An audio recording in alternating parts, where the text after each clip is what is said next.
안녕하세요, 여러분. 반갑습니다. 인투 유학센터 줄리엣 선교사입니다. 오늘은 미국에서 반의 반값으로 유학하는 방법, 미국 입시 시리즈 두 번째를 같이 가지고 나왔는데요. 우리가 이번 시간을 통해서는 왜 IM에서 텍사스를 선택했고, 그리고 왜 다른 주하고 관련을 해봤을 때도 확연하게 비교가 되고 차이가 나는지를 한번 이야기를 해보려고 합니다. 미국 유학 정말 너무 비싼 걸까요? 여러분은 미국 유학하면 어떤 단어가 먼저 떠오르시나요? 예를 들면 비싸다, 명문대는 돈 있는 집만 갈 수 있다, 유학생에게 특별히 선택권이 없다. 이 말이 절반은 맞고 절반은 틀립니다.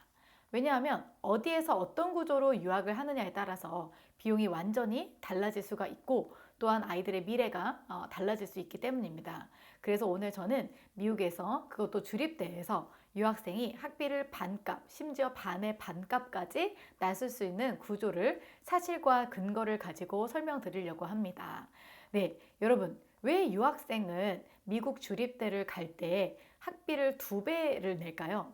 또는 4배까지도 올라가거든요. 여기 미국 주립대에서는 기본적으로 학비가 두 가지가 있습니다.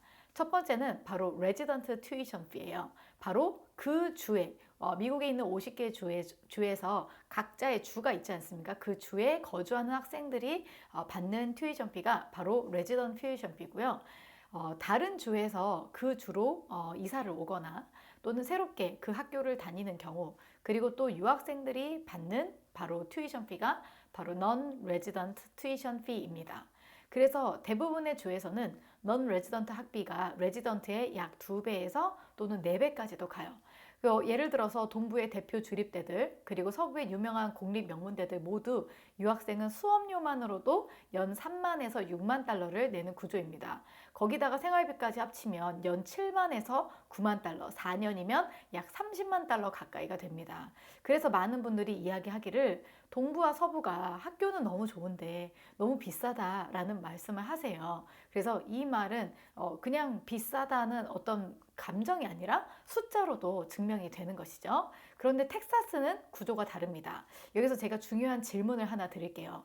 유학생은 절대 거주자 학비를 낼 수 없을까요? 대부분의 주에서는 거의 불가능합니다. 하지만 텍사스만은 예외입니다. 뭐냐면요. 바로 이 텍사스가 가지고 있는 경쟁 장학금, Competitive Scholarship이라고 해서요. 거주자 학비 적용을 가능하게 하는 텍사스의 교육 제도가 있습니다. 그래서 텍사스에서는 유학생이라도 학교가 인정하는 경쟁 장학금을 받으면 non-resident 추가 학비를 면제하고 레지던트 학비만 내도록 이것을 허용하고 있습니다. 이건 편법도 아니고요. 학교가 몰래 쓰는 제도도 아닙니다. 텍사스 주 법에 명시된 공식 제도예요.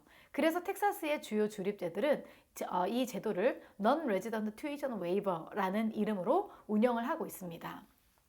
자, 그래서 구조를 단순화하면 이렇다고 생각하시면 되세요.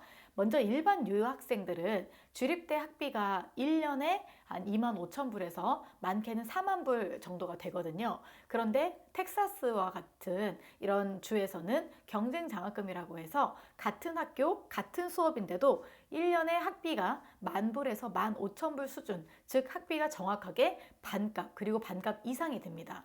그래서 이것은 할인이 아니라 적용되는 학비의 기준 자체가 바뀌는 것이죠. 그런데 저희는 여기서 끝내지 않습니다.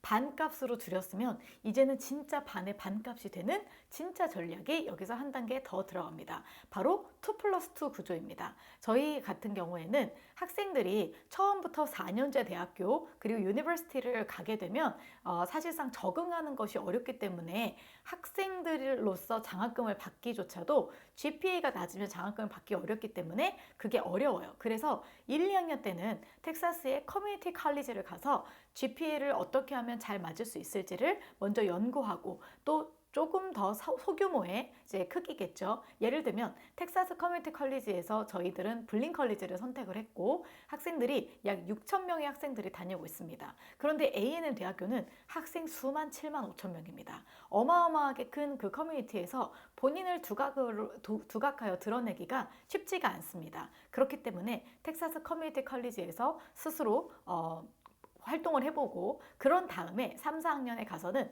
텍사스 주립대로 편입을 하거나 그런 다음에 거주자 학비 적용을 하여서 학비를 절감시킬 수 있는 것이죠. 그러면 커뮤니티 컬리지가 수업 퀄리티는 같아요. 왜냐면 여기 블린 컬리지 같은 경우에도 ANN 교수님들이 와서 수업을 해주시기 때문에 수업 퀄리티는 같습니다. 또한 학점도 둘이 연계가 되어서 잘 인정돼요. 그런데 학비는 4년제의 절반 이하로 떨어지게 되는 것입니다. 자, 그리고 두 번째 전략이 있습니다. 바로 텍사스 A&M 대학교의 코어 오브 카댓인데요. 자, 이 코어 오브 카댓을 가게 되면 학생들이 텍사스 A&M 대학교에서만 가지고 있는 유일한 전략이기 때문에 여기에서 학생들이 ROTC와 같은 프로그램이라고 생각하시면 되세요. 그래서 이곳에서 튜이션비를 거의 80% 이상을 받게 되고요. 그것을 하기 위해서는 블린 컬리지에서 GPA를 잘 맞고 그 다음에 코어 오브 카댓을 신청하여져서 아침과 저녁에 1시간씩 이렇게 훈련을 받으면서 또 내가 동기들과 전 세계에 있는 많은 인종들과도 하나 되는 그러한 코스를 밟으면서도 학비까지 절약받는 그런 혜택을 가지고 가게 됩니다. 그러면 부모님들께서 이런 질문을 하세요. 그러면 이게 텍사스 말고 다른 곳엔 없느냐? 그 굉장히 중요한 질문인데요. 완전히 없지는 않지만 텍사스처럼 시스템으로 열려있는 주는 거의 없다고 보시면 됩니다. 일부 주, 예를 들어 뉴멕시코 같은 경우에는 특정 대학에서 국제학생에게 거주자 학비로 내려주는 장학금이 존재합니다. 하지만 대부분의 주에서는 주 전체 정책으로는 있지 않고요. 학교별로 또는 케이스별로 인원 제한별로는 있습니다. 그래서 현실적으로 보면 전략적으로 설계 가능한 주는 텍사스가 거의 유일하다라는 이 말이 과장이 아닌 것이죠. 그러면 왜 동부 서부의 이 명문주들은 더 비쌀 수밖에 없을까? 정리하면 이유는 딱 세 가지입니다. 첫 번째, 거주자 학비 적용 제도가 거의 없다라는 거죠. 두 번째, 비거주자와 거주자 학비 격차가 너무나 큰 것입니다. 예를 들어서 여기 텍사스 같은 경우에는 비거주자 학비가 있다 하더라도 거주자 학비하고 간격을 줄일 수 있는 스콜러십이 많은데요. 동부 같은 경우만 하더라도 1년에 약 4만 불 정도의 튜이션비 그리고 거주자 학비는 예를 들어 10,000불 이렇게 매우 격차가 큰데 그것을 줄여줄 수 있는 제도가 없는 것이죠. 특별히 국제학생에게 돌아오는 장학금의 총량이 거의 없다라고 보시면 됩니다.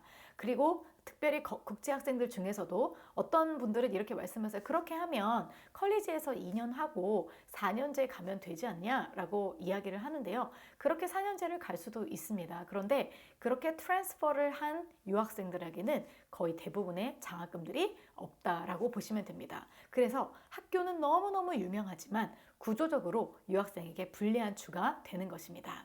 네, 여러분, 유학은 국가가 아니라 구조다라는 말로 저희 영상을 마무리하고 싶습니다.